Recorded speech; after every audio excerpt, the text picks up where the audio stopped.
Hi guys, welcome back to another episode of the Move Me Back series.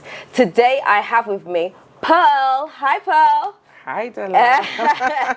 I'm so happy to finally get you on here. We've tried this a few times, it hasn't worked, but today I've got you. I know, right? Today we're like, it has to happen. It has to happen. So it's good to finally be here. We have to get to that point where like, it's enough. We're doing this interview. Yes. Right? Yes. So I've been really excited to talk to you. Where are you from, first of all? Actually, are you Ghanaian? Yes, I'm fully Ghanaian. So my dad is Fanti, and then my mom is Creole. So I'm half Fanti and half Creole. Oh, Yes. okay. Your accent is not fully Ghanaian to me though. So tell me about that. Yes, I have been in the UK for at least 20 years. I came back to Ghana, like I moved back to Ghana properly, like say 2014. Okay. And that's the same time as me. Oh, really? Yeah. I think that was a good time to move back, actually. Right. From 2012. I think Ghana was, lots of people, lots more expats were coming into Ghana. So, yes. So that's when I decided to move. Oh, okay. So, tell me, what has it, like, so you were born here, I'm assuming? Oh, yes, I was born here. I started my primary education here. Okay. I went to University Primary and JSS. I was there from class 3 to class 6. Okay. Prior to that, I was in Cape Coast. Okay. Yes, we lived in Cape Coast for a bit. That's why I did my nursery school. Oh. Yes, so Fanti, from the Fanti, obviously, because my dad was working there. So we grew up in Cape Coast, and then we came to Accra. Yeah. And then I did most of my secondary education in the UK. Right, okay. Yeah. So was Ghana still the way you remembered it when you moved back? Oh my goodness, no, because when we were here, I guess we were also younger. Yeah. We did not see, suddenly Ghana is like a whole vibe. It's just changed. Yeah. We're very more westernized now, I would say. Absolutely. Yes. So when you moved in 2014 to the present now, can you see changes within Ghana? What do you think? Ghana is changing like constantly. In terms of the industry that I'm in, I find that I'm in the drink industry. I'll talk to you about a bit more about that as we go along. But it's like we're more open now to new things, and I think it's brilliant. Yeah. It's like the culture shock, everything is happening in Ghana. Yeah, Ghana is absolutely popping right now, I'm telling you. Yeah. So, you mentioned just very briefly, you're into the drinks industry. Yes. So tell me, because one of the things that people find difficult about moving to Ghana is having a source of income or what they're going to do to occupy themselves. Yes. So did you have that thought process when you moved here, or did you know what you were going to do before you moved here? Okay, I was lucky in the sense that my parents are here. So my mom has a shop in Makola. Listen, I'm a Makola baby. I grew up in Makola. I normally say Makola. So trading, my mom has been in business for over 40 years. She sells ladies' handbags and cosmetics, and that is what actually got me here. So I used to help her in the shop. But in 2016, I was like, you know what? That's my mom's business. Yes, of course, I'm going to support it, but I also want to do something for myself. And that is where Sahara Solace came in. Right. So I've always had a passion for drinks. Like when we do parties, you find me, I'll be the one that's mixing all sort of concoctions. Really? Yes, so you like mixing? I do like mixing, and I have a background in chemistry. So Sahara Solace came about in 2016. It's that was fast. You didn't take long. 2016, 2017. That's when So that's when the idea came, and obviously after testing, just giving samples to friends, we're like, okay. And the name, we got the name, we derived the name, just creating a brand. It all just happened, and for me, it was about chasing the sun. Like I was desperate to come back to Africa, so for me, it was about making things happen. Because in the UK, it can be a bit depressing. You don't need to say that to me. Right. So for me, it was like, come on, the weather there, it's depressing. So absolutely. For me, it was about just being bold, bright, making things happen. And Ghana, for me, this is it. Yeah. So Sahara Solace is a butterscotch flavored liquor. I mean, I'm a Fanti. I do like sweet things. So that's where this kind of came from. And this is a drink. It's 23%. So it's light, it's smooth and delicious. And you can enjoy it anyhow you want it. Delicious. Oh, yes. It will take you as in... You can have fun with it. You can infuse it in your ice cream, put some in your coffee. Listen, this is an enjoyable drink. So if you'd never had that background before, I know you said you did chemistry, but how did you go about making this? Because I mean, like for me, I wouldn't even know where to start. Like, do I need pineapple? What I don't know where to start. So obviously, at the back of my mind, yes, I remember all the chemistry experiments we did back in the days, distillation and all that. Yeah. But of course, I had to do a course to refresh because uni was about 2005. That's when I graduated. I went to University of Manchester, by the way. Okay. It was a really good. Yeah, I had the student life was amazing. I have a good, we won't let you confess on camera. It's okay. Oh no. And so I had to do a refresher course. I learned how to just do home distill, flavor, spirits, just, you know, the whole blending process. It was, and I think because I was actually passionate about it, it didn't come, I was enjoying the process, you know, and it's been, over the years, I've definitely mastered the craft. When I first started, I think the first experiment I did, when you do the distillation process, we're going into chemistry now, you're supposed to get like a good percentage, that's like 90% plus. That's when you know that, you know, all the sugars have been converted and all that. Right. You know, I got 67, but I was like, you know what? I'm going to do this again. So I did it. I kept, you know, I tried it. So on the third time, I got 97%. So I'm like, yes, get in there. Okay. So yes, I have definitely, you know, there's been a lot of trial and error. And over the years, I've been able to master the arts, I would say. Wow. Some self-taught, more or less. You know. That's really good. Do you know, you're like, I've spoken to a few people, and what I notice is those that had parents that were like hustlers, they also have that same vim about them, and they do the same thing. Yes. Listen, because for us as well, growing up, we saw, listen, my mom would get up like 5 a.m. She'd go to the shop every day. Like I see women around making it happen. So there's no excuse. There's been no excuse. So I'm used to that kind of life. So right. Oh, that's amazing. Yeah. So once you created this drink, how did you then go about promoting it, getting people to buy it? I mean, what were you door knocking? Like, what did you do? Actually, I had to do a lot of freebies, free sampling, because you know, you have to try it before you get to like it.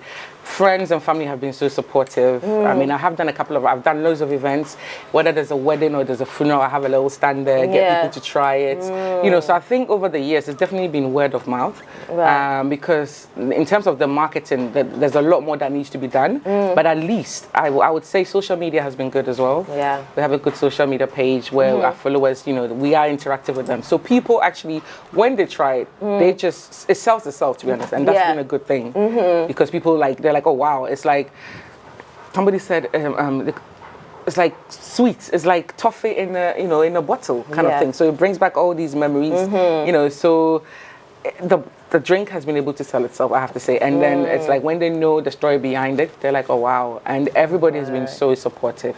They just want to push the brand and they want to see you do well. So I think that's, you know. So like after that, because I've met you a few times, and there was one time it finally struck me, I have tasted this drink before. Oh, I see. It was so strange. So I was out with Rochelle at one of these events doing Crazy Burger.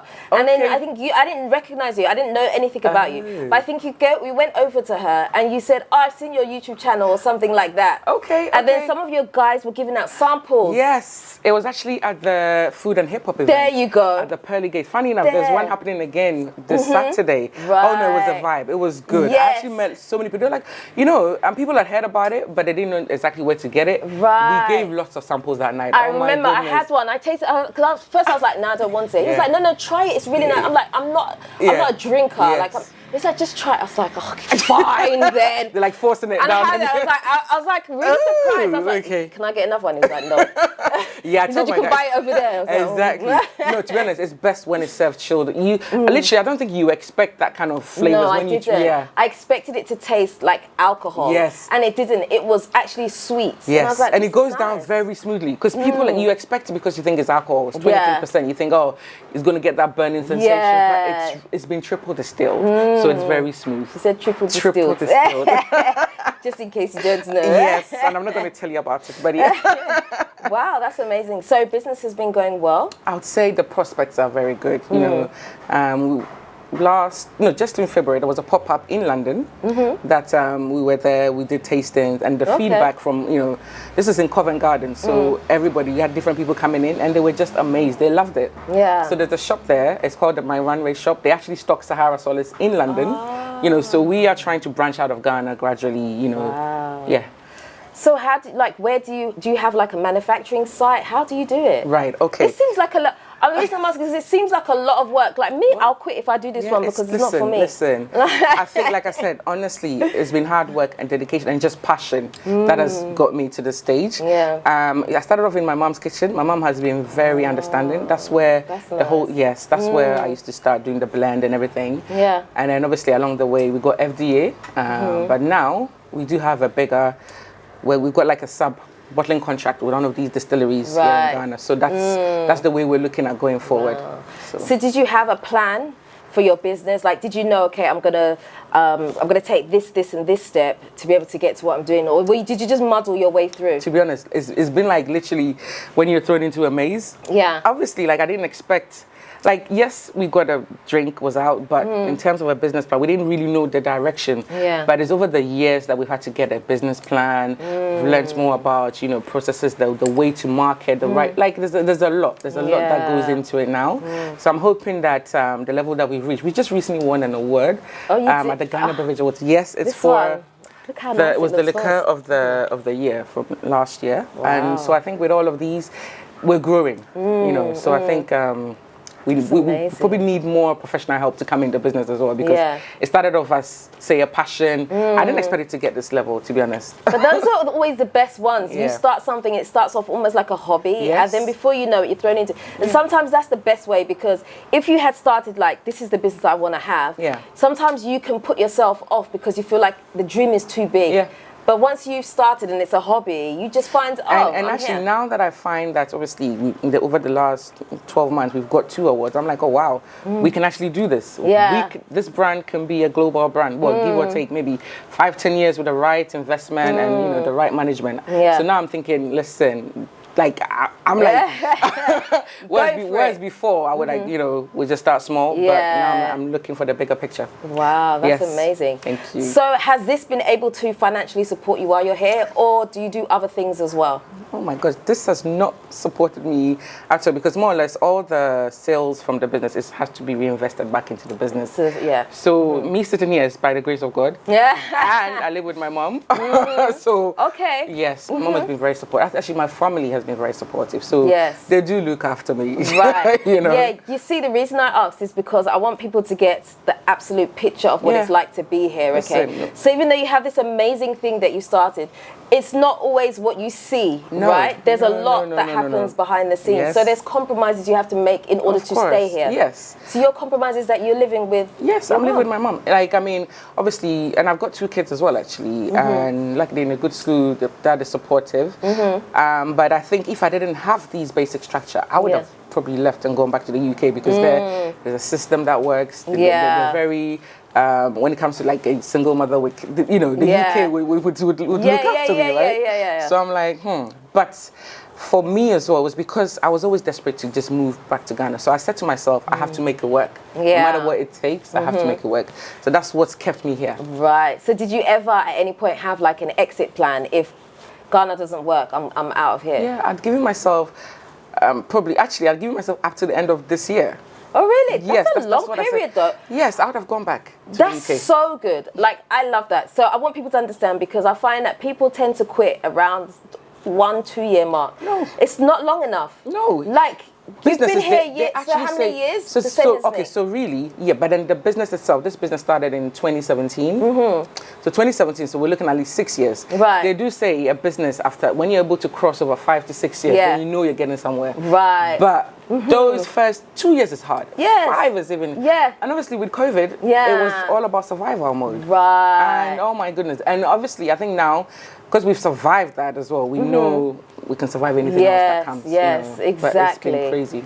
You see, that's what I want people to understand, that like when you come here, you have to be determined. Like no matter the bad day that you're having, you're not going to quit. You're just going to push through. 100. Because if you don't push through, I'm telling you, you can't. And I think in Ghana for me as well, I'm in my lane. I know what my budget is. So I'm not looking at what other people are doing. I think it helps when you stay focused. Right. And I think, you can have fun, there's something, in terms of food and all that, you can work within a good budget. Yes. And that's how, obviously once in a while you can treat yourself to one of these fancy things, but you cannot do that on a regular basis when you're living here. Absolutely not. I'm telling you, if you follow social media, right, your money will finish today, because there's always a new restaurant, there's always somewhere fun to go and party, and there's always there's always something happening, and there's always people coming that say, let's go out, let's go out. Wow. Yeah. Christmas is crazy, because the holiday makers, for them, they're happy to party all day, all night. Yeah. But we are actually working. Yes. Once in a while, we can,